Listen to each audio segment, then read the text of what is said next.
Welcome, welcome, welcome, welcome. Welcome to another episode of the Upfront Mind, Body, Soul podcast. And greetings, everyone. We're straight into the summer. I know it's been a couple of weeks since I hadn't been going on, but hey, we are back here and I'm going to take my break. But I think it was something very important since we know this month, July, is Minority Health Month again. Minority Health Month. And what I have is a special guest with me here, Mr. Damon Jennings. He is from Transamerica. Welcome, welcome, welcome, Mr. Damon. How you doing today? I am doing great. Thank you, Dr. Michelle, for allowing me to speak with you and talk about some very important things because you work with very important people. Yes, most definitely. Most definitely. I sure do. As a lot of you know, or out here looking into what I do, I know I have a vast variety of services, but one of my main goals is entering into this doula work. So, as a doula, and a lot of people don't really understand, especially in our cultures, but doulas have been around from centuries. If you hear stories from your great grandmamas and your aunties and stuff back then, you used to have women come to the house, especially in our culture. We couldn't go to the hospital, so it was home You births. get the doctors. We didn't go to the doctors and stuff like that. So, but in this case, my role as a doula, this is what I do as well, help ladies do advocacy.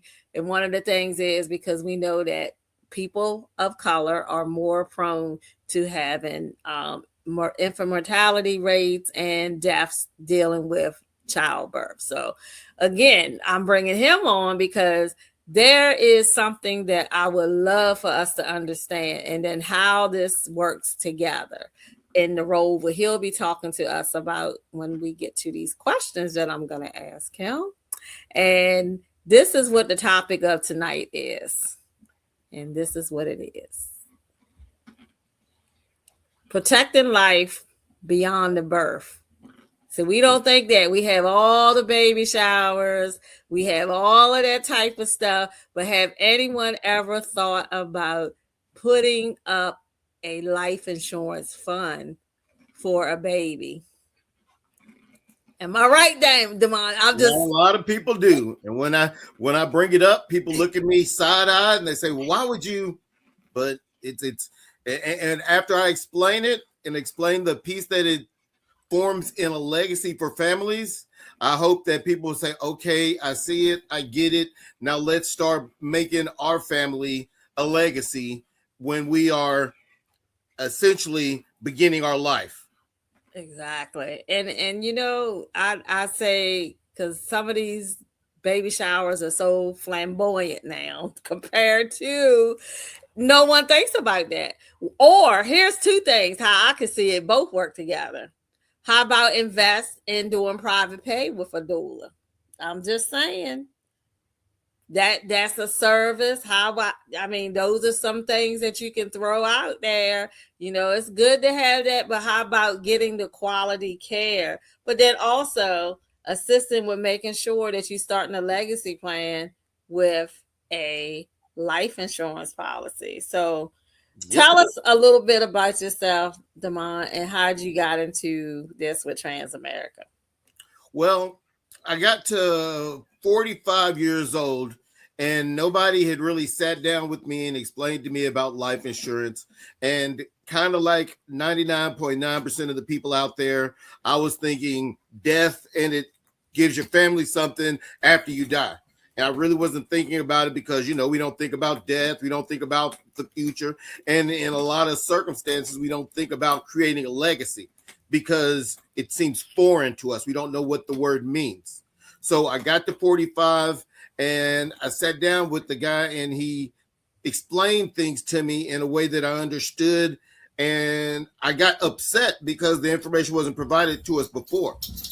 Information about banks, information about how money grows, information about how money works, information about making sure you can grow without losing, all these different things that wealthy families know and they share with their children and their children's children.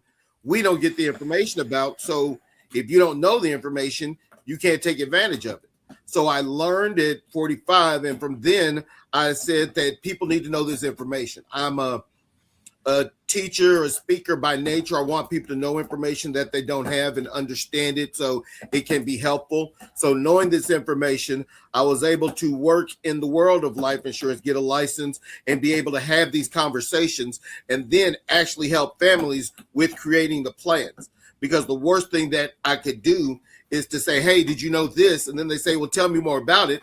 And I couldn't help them with it and make good decisions. So I had to learn for myself about the ins and outs of life insurance, how it works, how it grows, how wealthy families, the Carnegies, the Rockefellers, Walt Disney, it wouldn't be a happiest place on earth if it wasn't for life insurance. Who knew? And then I had to get licensed and get educated so I can share appropriate and proper information, and then get the tools. So I started working with a very strong company, Transamerica, been around since 1906, and they provided great products, great education, and great tools. So I get to work with families, educate and teach, and then provide tools that are going to help build legacies. All right. So that leads us into how I see this with doulas and with you as a broker. So many people, many people, as you said, you were one of these yourself. Many people don't think about, oh, this is just something to get for me when I die. So many people don't immediately think about life insurance, to get it right after they get pregnant. Yep. Why do you believe it should be a part of the conversation? Well, the with our company anyway, and most, baby has to be 15 days old at least, and then we can put an insurance policy on that child. And it's not about death. However, we ultimately know that we don't know when we're not going to be here. We know that the minute we take our first breath, we're going to take our last one sometime. It might be soon, it might not be for a long time. So ultimately, we know that we need to be prepared for that, because no matter what, there are financial responsibilities that come with us no longer being here. But the right kind of life insurance grows cash value. So I told you about Disney. He had the right kind of life insurance that grew cash value. And when he wanted to tap into that cash value for a project, i.e., Disney World, Disneyland, he had the resources, because in the right insurance plan, you can grow cash value that sometimes outperforms the market without loss to the market, because you're not in the market directly. So you're not losing any money, and you can access your own money to do many different things. It's like having equity in a house, renting versus buying a house. If you rent a house, you don't have anything except a place to stay. You buy a house, you have equity. You can tap into that equity to do different things in the future. Same thing with life insurance. Life insurance, you can build cash value and you can have access to it in the future. So that baby 15 days old can have a plan that grows cash value. So when that baby is 15 years old and you're ready to, for the AAU sports, you're needing band equipment, you're doing the traveling thing, then you have a pool of money that you can use. Or when the baby gets older and ready to get into their first job, you have money to assist them with their first job, money for a business, money to help them with the house, money for marriage, money for travel, whatever the case may be. You're building up your own resources that you don't have to ask anybody else for. And it starts from birth. So you don't even know that it's happening. You know that your parents are putting you in a great position, but your parents should be knowledgeable enough to say, hey, now that we are older and we have these funds, let's do something to create assets and value for tomorrow, to create more funds. So you started when the baby is 15 days old, and like a crock pot, you set it and forget it. And then you'll have, it's like growing a plant, right? You plant a tree today, in 15 years, you don't know what you're going to have as long as it's cultivated properly. Same thing. Gotcha. So in that role, like for me, how can I, as a doula, naturally introduce this and the importance to the mothers that or the families that I serve without selling it, to the degree? because that's where I would have you take over. But how would you naturally say that I introduce this to the mothers and the families that I serve? Well, one of the first things that I could see you and other doulas doing in part of the beginning conversation is asking, what are you prepared for?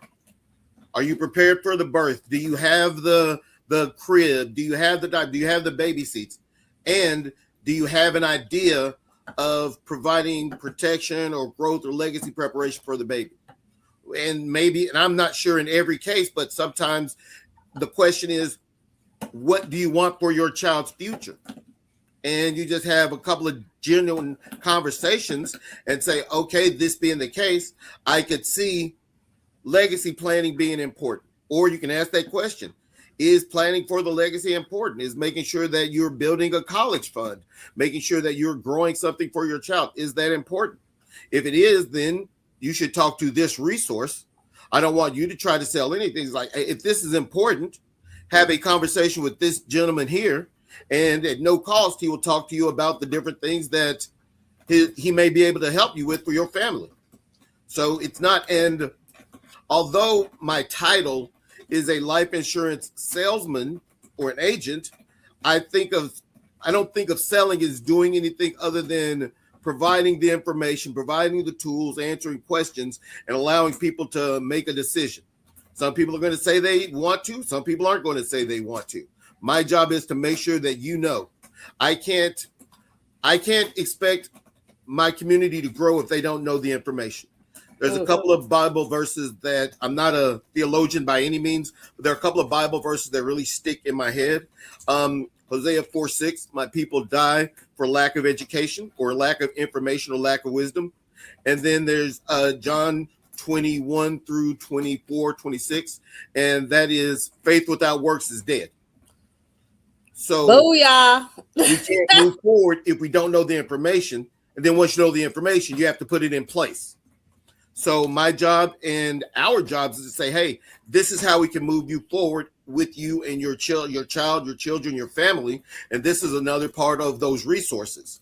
So just part of the natural, I guess, intake sort of questionnaire. How important is legacy planning? Do you have anything prepared as far as college planning or college funding, or have you thought that far ahead? Anything along those lines? And then if the answer is yes, or if it's, even if it's no, well, you really should. You want something bigger for your child. We always want our children to have more than what we did. And that's not just going to come willy-nilly. I'm not just going to have a child say, hey, here you go. Hopefully you're going to be better off than I am. I have to plant a good seed and to get prepared. So part of that is making sure that I have these things in place. And when it's needed, hey, there they are. Yeah, you just spoke a whole you just spoke the message, and that is where, even down to the other role that I do as a doula, I have so many people from my community will say, "What is a doula?" or they frown their faces up, about it, and I'm like, one, it's a resource. Plus, here's the other thing: people don't even really know that even if you're on state Medicaid insurances, you can get at least 8 of these services. Now, people who don't look like us, they've been using these type of services for years. I mean, like for years.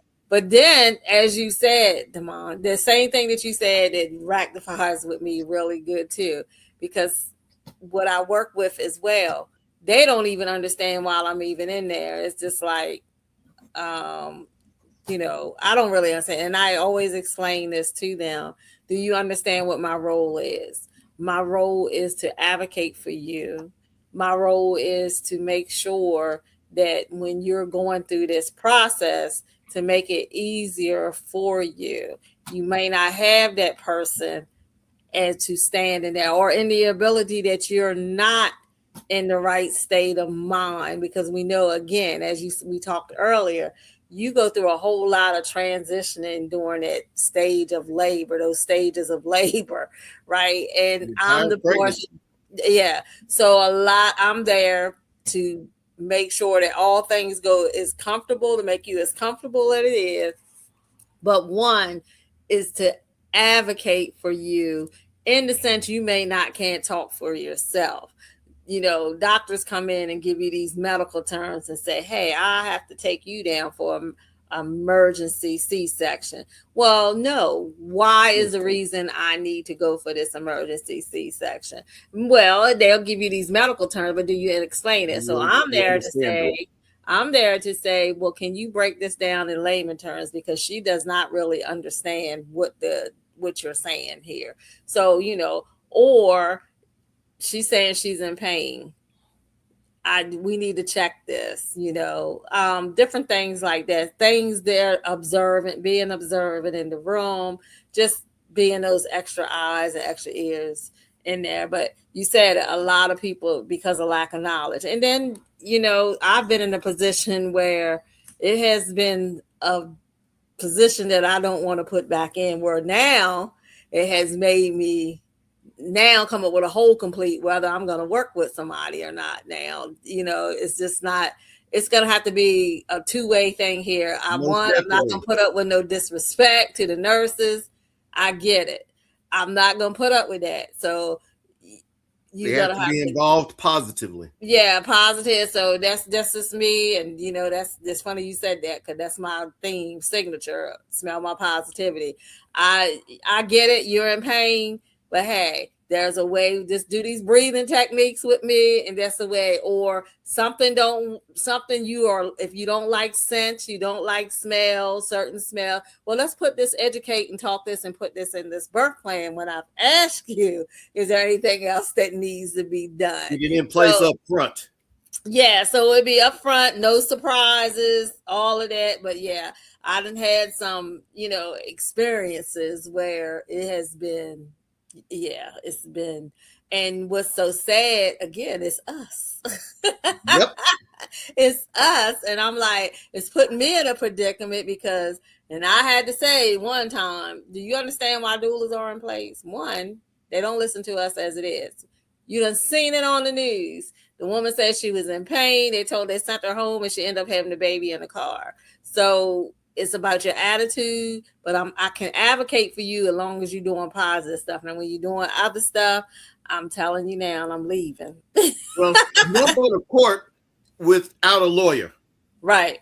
So why would you go through childbirth without a credible, qualified representative that's there on your behalf? Right. I'm not saying that the medical community is going to do anything wrong per se, but especially if this is one of your first children, you want to have somebody there that knows the ropes, that's been there, that can break it down, that can set the plan up. Yeah, you want to have that comfort. Yeah, you don't want to buck the system if you don't have to. Right. But, and again, I get people views. A lot of people don't understand what it's for, what it's for. And I try to be I try to let them understand that. But it'll work two and two together. I thank you for reaching out to me on that. And I thought about it too. I was like, this could be something you say when you talk about leaving legacy, because again, you just, like I said, audience, if you look what I said earlier, you know how we do. I don't know where this all came in with the gender reveals and all of this. I mean, people do what they want to do. You're free to do what you want to do. But all these lavishes baby showers, think about gifting this, because this could be the start of the legacy for the child that's coming. Entire family. Yeah. So yeah, that'll be something to think about, to put on the register. We're going to take a quick break and we're going to come right back, but we're going to be right back to talk. And if anyone wants to reach out to him, here's his information right there, posted up across. But we're going to take a quick break and then we're going to cap it out and finish out. And, we're going to go on with this because it's a very good topic to talk about. Yeah. So we'll be right back. I'm starting my journey in holistic healing. You have the passion. Let's grow. I earned my certification. Now to serve.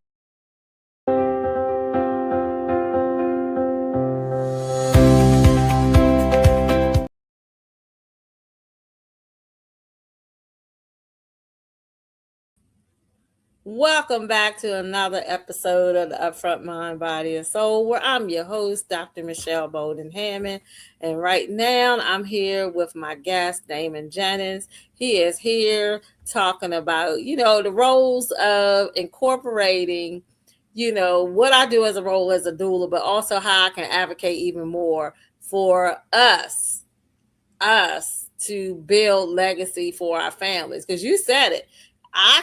You said it. You were like, I was like you too at 45 and maybe late 30s, understanding like retirement and all that type of stuff. My parents didn't teach us about that. They went to work every day, this and that. But then we talk about, you look at how these folks build generational wealth, and that is how it's through doing these insurances, making sure, and then you have that base that you could go and get this funding from. So I want to thank you for bringing this to my attention. So to end tonight's conversation, what was one thing that you would say for two? That was two things. One thing that you would say for a family, and then the other thing is for the representation of a doula. As far as the representation of a doula, as far as in general, in general, to become a better advocate for this. Well, it all comes down to getting the education and getting the knowledge and knowing how these things are there to help you. And our worlds are real similar. So understanding how life insurance works, like we said, can create that legacy that can part of the portfolio that builds a legacy that is rather easy to start with, because and another thing we don't understand is that life insurance can be important in all aspects of our life. From birth, we can use it to generate cash. And then during adulthood, we could use that cash that's generated in growing legacies, growing assets, putting things in place. So when we get to the end of our lives, we can retire, and number one, retire comfortably. And number two, know that when we are no longer here, we have built a group of wealth products that are going to my next generation, and we've taught them to do the same thing, and then they build it and it gets bigger, and then they pass it up and it gets bigger. So insurances are a good way to make sure that the family doesn't end up using GoFundMe funerals. They don't stay in the same place. They create things that are going to be there. One of the worst things that we can do for our children is to, especially if the child is doing great things in school, great grades, they're working a job, they're doing things in the community, and they say, well, Dad, I really like to get a new saxophone.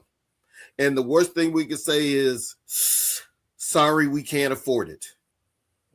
Whereas if you have this bank of cash, they need a new saxophone, they're doing everything right. Hey, let's go get this for you so you can continue your growth. But we're not going to just spend cash all willy-nilly. That's where the discernment comes in, but it's going to be there if needed. It's always good to have that bucket of resources if we need it, so you don't have to go to another outside source, because we know how difficult it is to get money from traditional fundings, from banks and other institutions, especially as we get lower down the socioeconomic ladder and we get darker. So it's good to have our own resources set up so we don't have to ask for anybody else's help. And insurances is a great way to do that. And it also provides when we can't provide. And there's a couple of different examples of this, but a senior advisor shares a story about a little boy whose father had died, and Christmas time came up of that year, and he got a brand new little red wagon and some little red rain boots to go with him. This was a long time ago, but the story still rings true. But he had little red wagon, little red rain boots, and all his friends were like, well, how did you get that? Your mom was by herself and your dad died. How did you get that? And he said, because my dad set up something for us. So even if he's not here to provide, he is here to provide.